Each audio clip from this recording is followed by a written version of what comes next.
লাইকুম viewers, আজকে খুব ভোরে উঠে নাস্তা বানাতে হলো। নাস্তা খেয়ে তারপর আমরা রওনা দিচ্ছি ঢাকার উদ্দেশ্যে। পরিবারের সবাই ঢাকার উদ্দেশ্যে রওনা দিলাম। আমার ননাসের বাসায় যাচ্ছি। ননাসের বাসায় ইনভাইট ছিল, একটা প্রোগ্রাম ছিল সন্ধ্যায়। তো আমরা দুপুরই চলে গেলাম। ওখানে গিয়ে একটু ঘোরাঘুরির সুযোগ পাওয়া গেছে।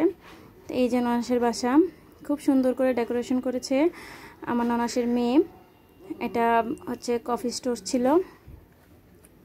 ওদের বাসার মেন থিম ছিল ব্ল্যাক অ্যান্ড হোয়াইট। নতুন বাসাটা খুব সুন্দর করে সাজিয়েছিল। আমি বাসাটা ঘুরিয়ে ঘুরিয়ে দেখানোর সুযোগ পাই নাই, ওখানে অনেক মেহমান ছিল। তো ওদের বাচ্চাদের বান্ধবীরা ছিল, বন্ধুরা ছিল, এজন্য আর তেমন করে ঘোরানো বা দেখানোর সুযোগ হয় নাই। তো এই যে এখানে ক্যান্ডেল লাইট ডিনারের ব্যবস্থা করা হয়েছিল। আমরা দুপুরই চলে গিয়েছিলাম। দুপুরবেলায় গিয়ে ওখানে রেস্ট করলাম, হালকা পাতলা খাওয়া দাওয়া করলাম, তারপর ভারী খাবারও খেলাম।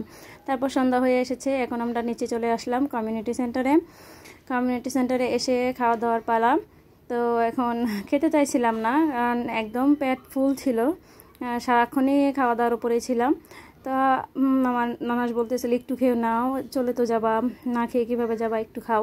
তারপরে এই যে খাওয়া দাওয়া শুরু করলাম। খাবারটা খুব মজা ছিল, বিশেষ করে বোরহানিটা খুব মজা ছিল। খাওয়া দাওয়া শেষে এখন আমরা চলে আসতেছি বাড়িতে। প্রায় 11:30টার মতো বেজে গেছিলো বাড়িতে আসতে আসতে। ভালো থাকবেন।